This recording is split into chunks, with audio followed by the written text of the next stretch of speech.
You were taught to be good, to be nice, to give without question. But what if that's the very reason you feel drained, invisible, and taken for granted? Being too nice isn't kindness. It's self-sabotage.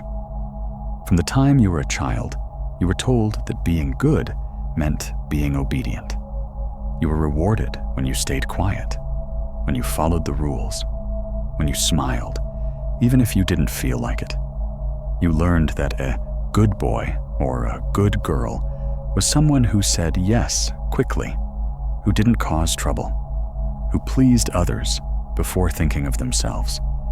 And little by little, this conditioning seeped into the deepest corners of your mind until it became second nature.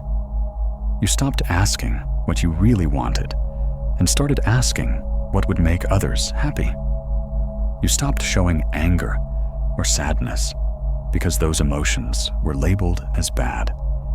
And instead, you wore a smile that sometimes felt more like a mask than your own face.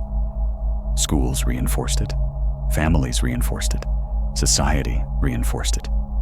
You heard phrases like, be nice, don't be difficult, share everything, don't talk back.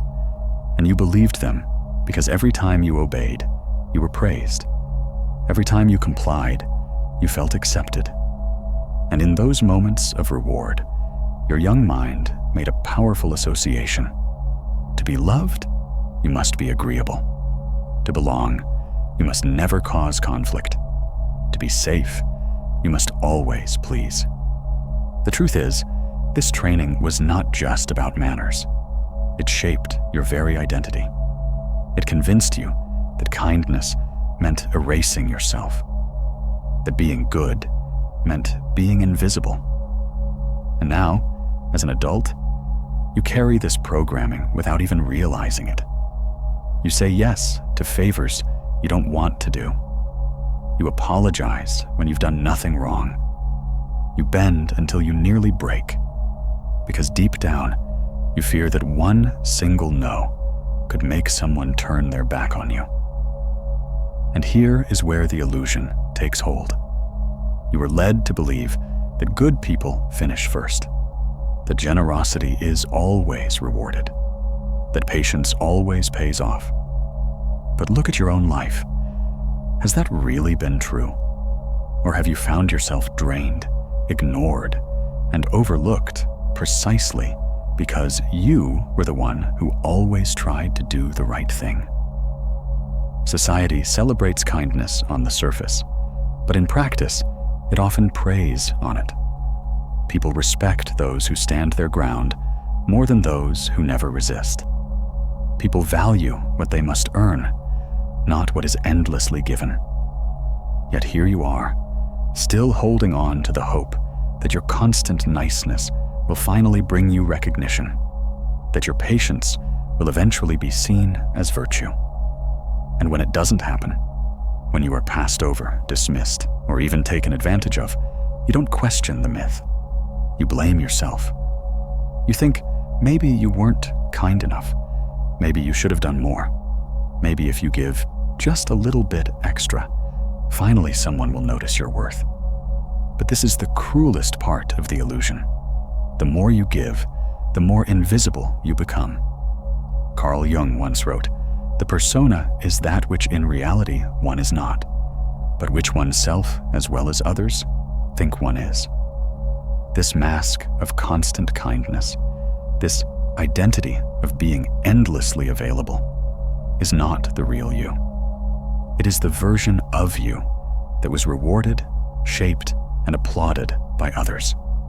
And while the mask earned you temporary approval, it cost you authenticity. It taught you that to be loved, you must perform.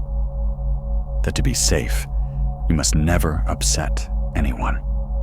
That to be worthy, you must never reveal your true feelings. But beneath this mask of goodness lies something far more dangerous.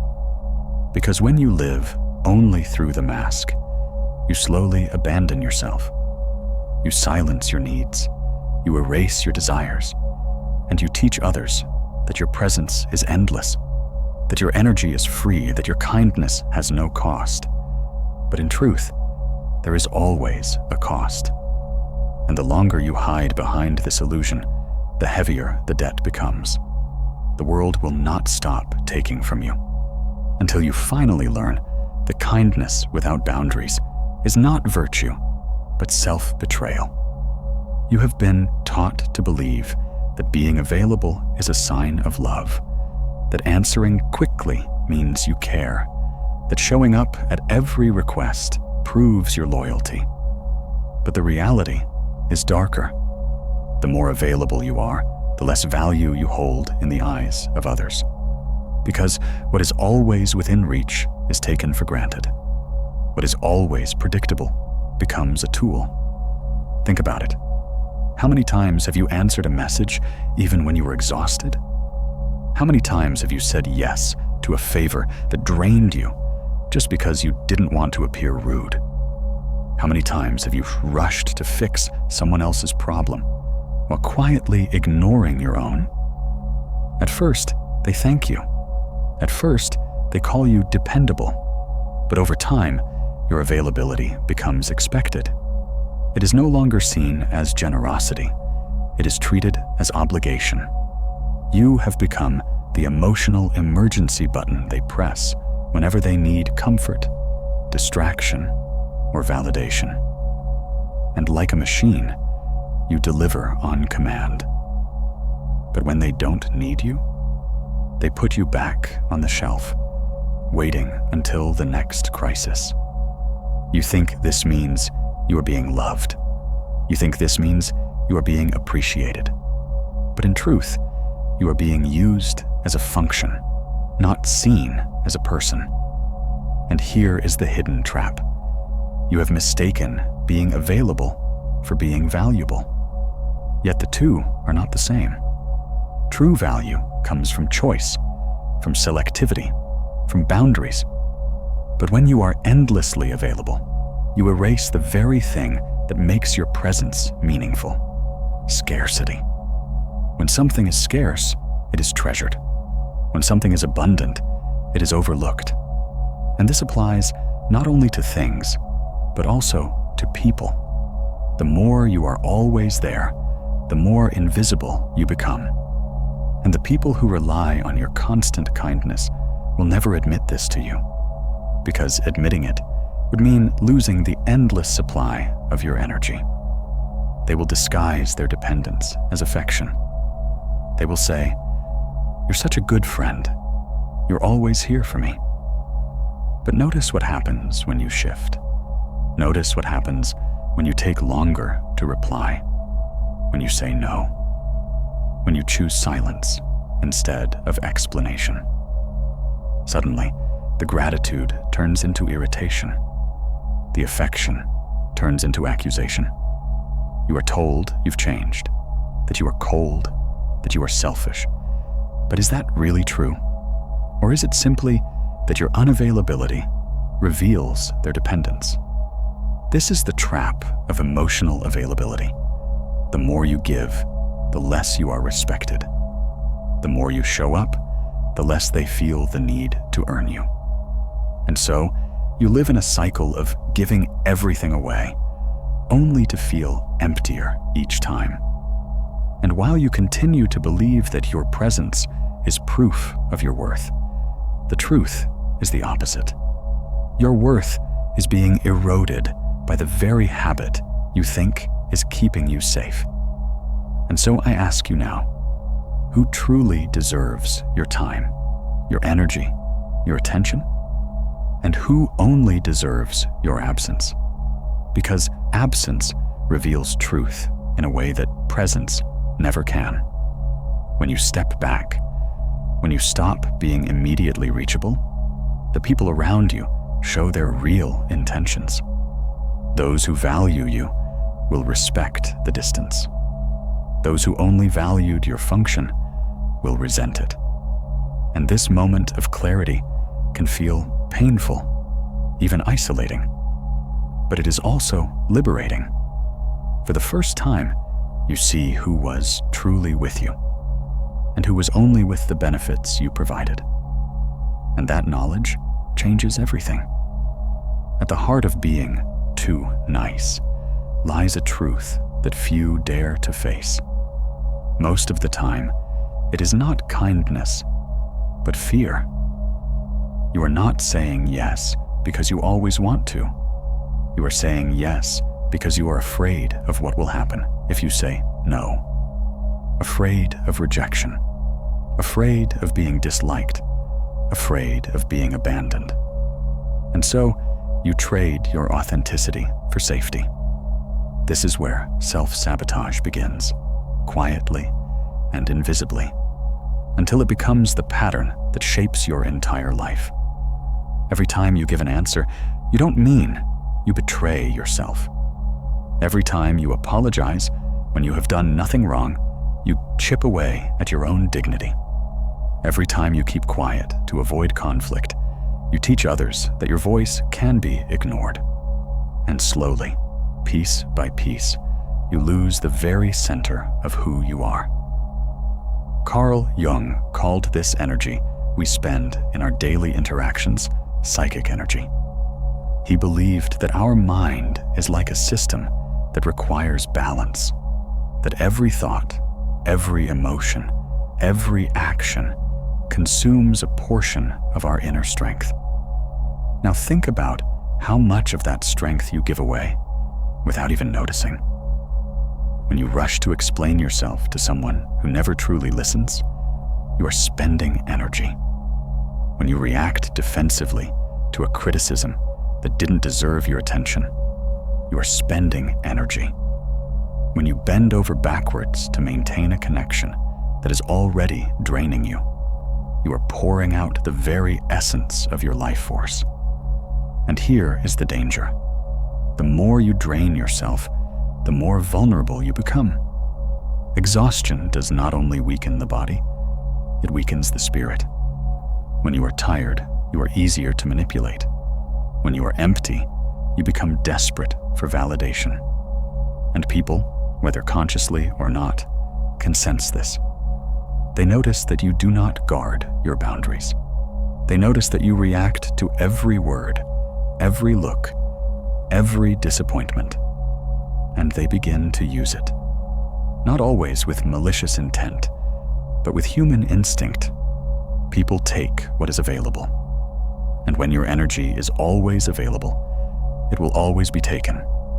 This is why you often feel invisible, even though you give so much. You imagine that by being agreeable, you will finally earn security.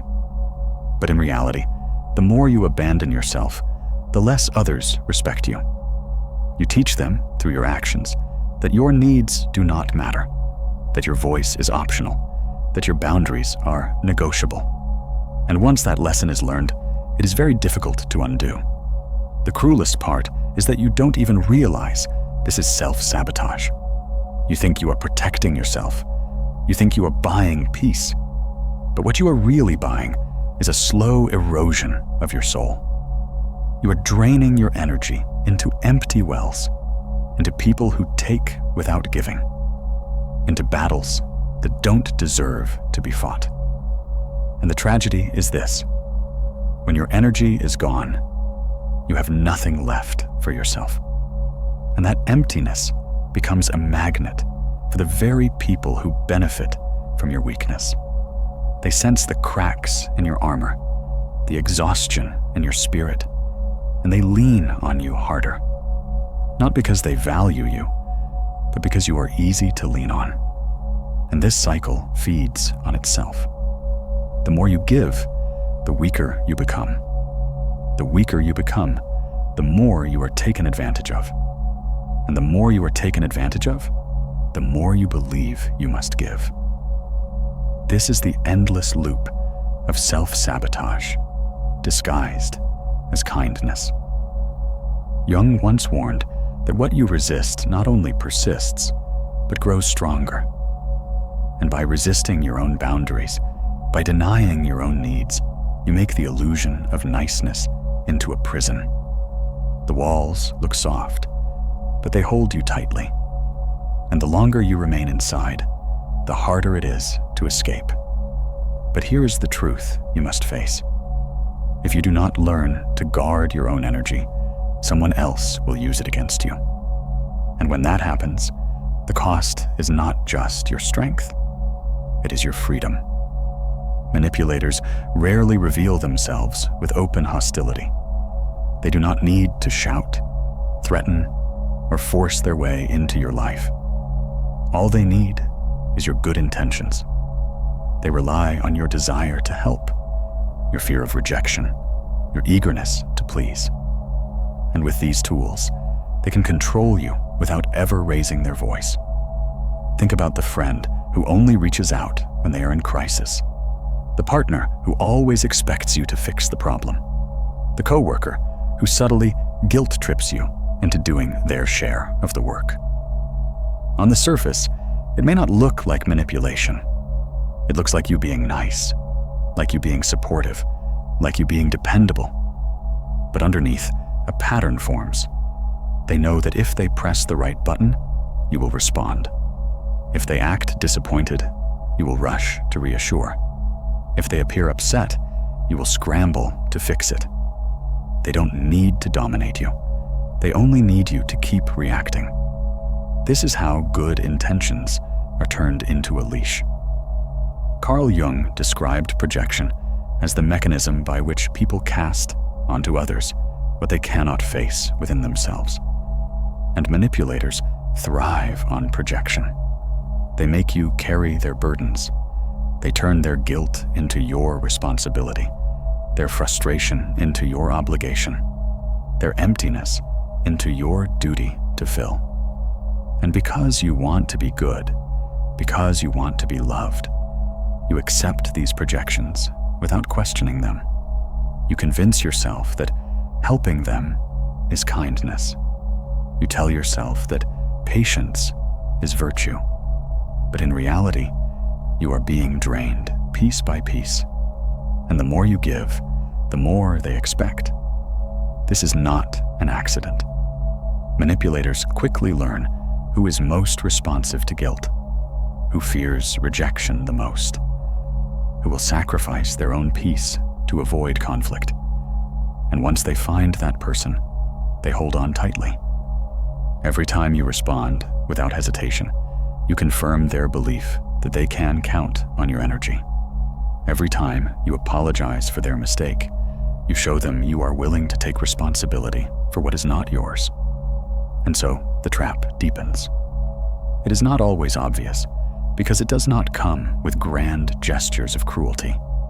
It comes in sighs, in silences, in subtle words like, "I thought you cared," or "I can't believe you'd leave me like this." It comes in the look that says you have disappointed them. It comes in the cold shoulder that makes you feel guilty. These are not accidents. These are tactics, and they work only because you still believe that your goodness is measured by your willingness to endure them. And the more you endure, the more invisible your suffering becomes. You think you are being noble, but they see you as functional. You believe you are protecting peace, but they know they can press your buttons. They do not value your presence. They value your reaction. And here is where the illusion shatters. When you finally stop reacting, when you pause instead of rushing to fix, when you say no instead of explaining yourself, the entire game changes. The mask they placed on you begins to fall. And suddenly, they are unsettled. They no longer know which button to press, which guilt to use, which silence will work. And this is when their irritation grows. Not because you have wronged them, but because you have stopped serving their needs. Your refusal forces them to face what they have avoided all along, themselves. And that is why your unavailability is not weakness. It is a threat. It forces the world to see you not as a tool, but as a person. But this shift does not come without cost. Because the moment you step back, resistance always begins. There comes a moment when words are no longer enough. You have explained yourself, justified yourself, defended yourself countless times, and yet nothing changes. The truth is, explanation without boundaries is just noise. People do not respect what is repeated endlessly. They respect what is enforced. And this is why silence and boundaries are far more powerful than 1,000 well-crafted sentences. Boundaries are not walls meant to push everyone away. They are doors that you choose when to open and to whom. Without them, your energy leaks into places it should never go. With them, your presence becomes scarce, intentional, and therefore valuable. At first, silence may feel uncomfortable. We are conditioned to believe that silence means weakness, that not responding means surrender. But true silence is not passive. It is active, charged with intention. It is a statement that says, I will not be dragged into battles that are not mine to fight. Nietzsche once remarked that those who talk too much reveal too much. In a world addicted to endless noise and constant reaction, silence becomes a rare form of strength. Imagine walking into a room where everyone is arguing loudly. The one person who stays silent does not appear weak. They appear centered, unshaken. People project onto that silence. They wonder what you are thinking. They begin to second-guess themselves. And in that stillness, you gain authority without saying a word.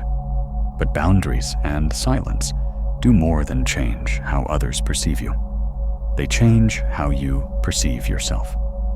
When you withhold immediate reaction, you give yourself space to breathe, to observe, to choose. You shift from being reactive to being sovereign.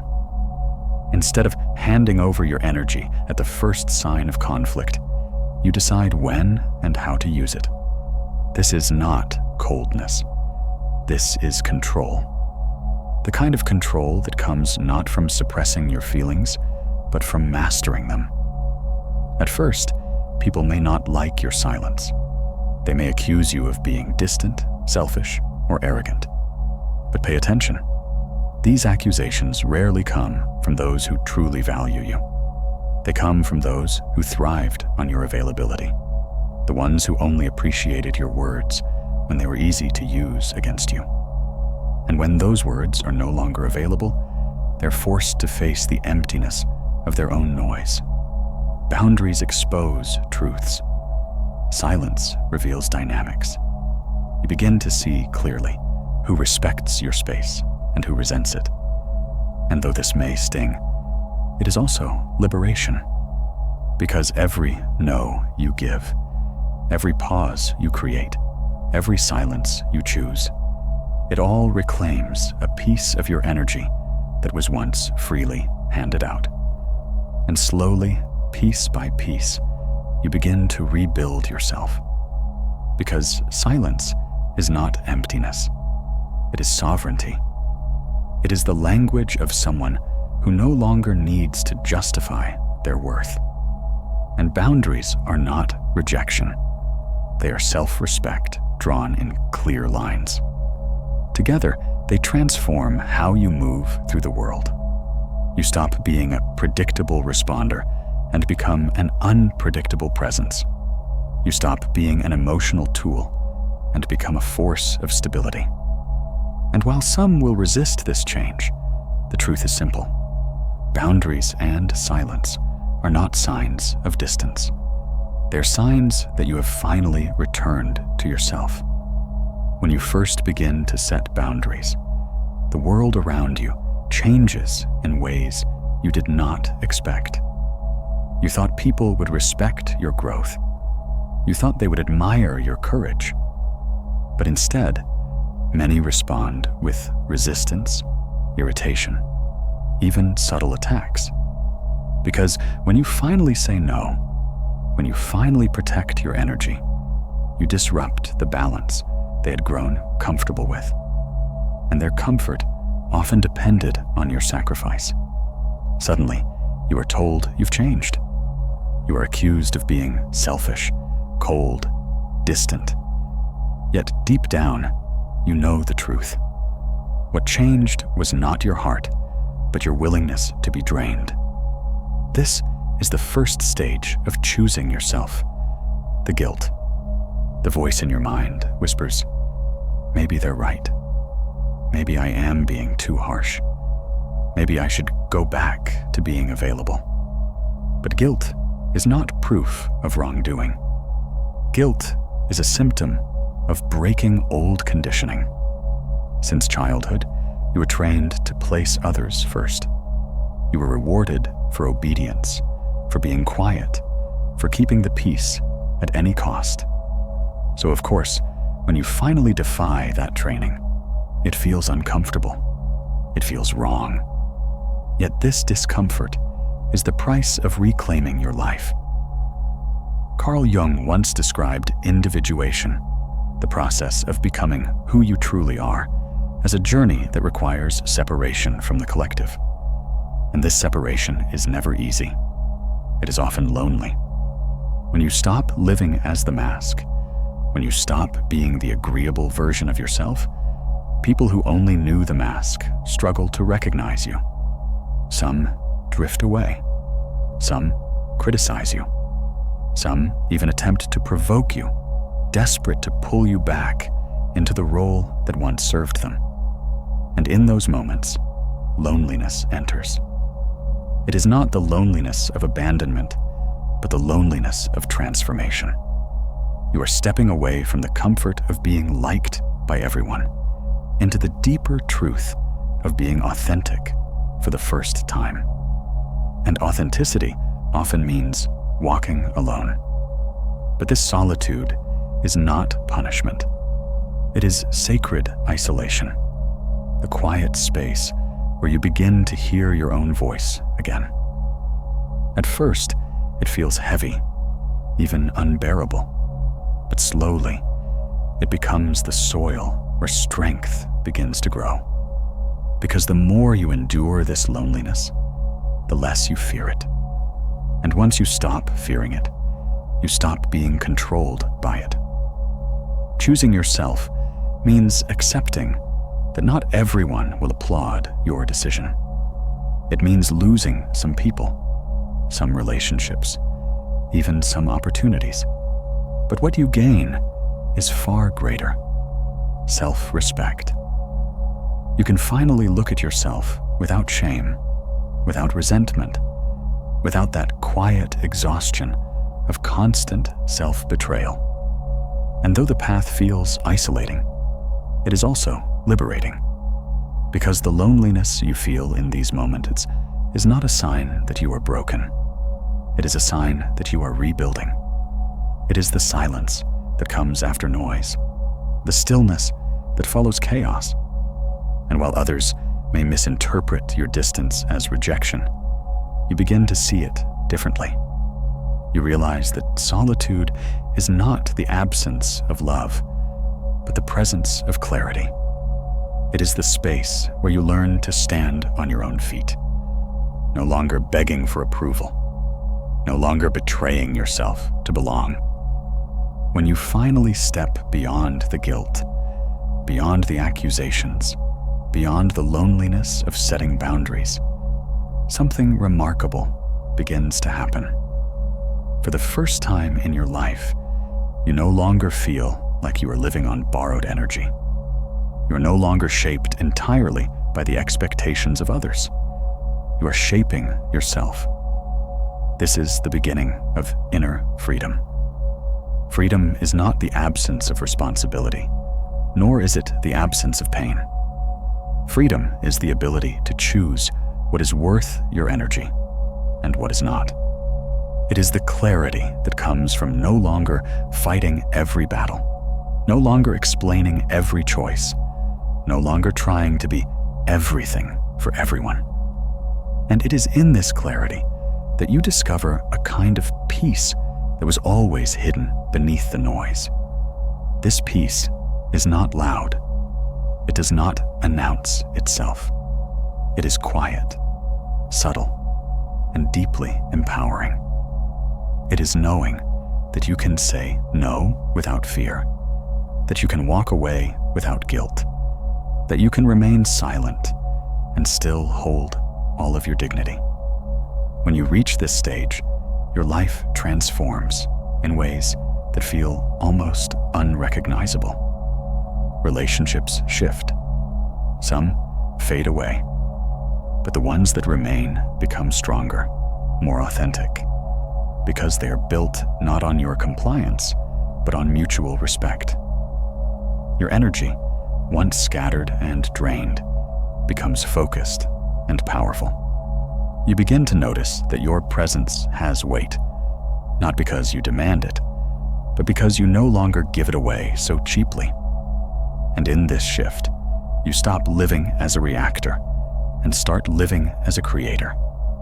You are no longer constantly adjusting yourself to the moods of others, no longer twisting into shapes to be accepted. Instead, you become the source. You become the one who sets the tone, who decides what enters your life and what does not.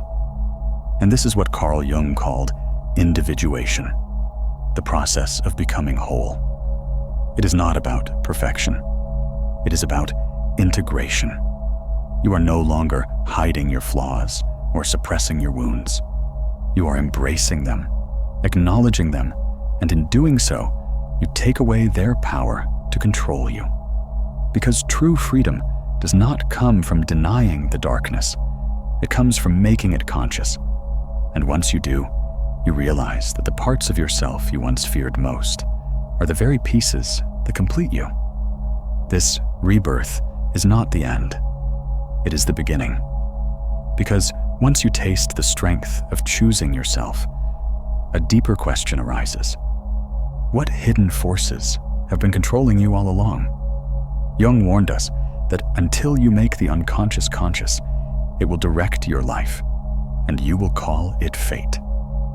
And that truth changes everything. If you are ready to go further, if you want to see the deeper chains that keep you bound, then watch the next video. Carl Jung. Until you know this, you'll never be free.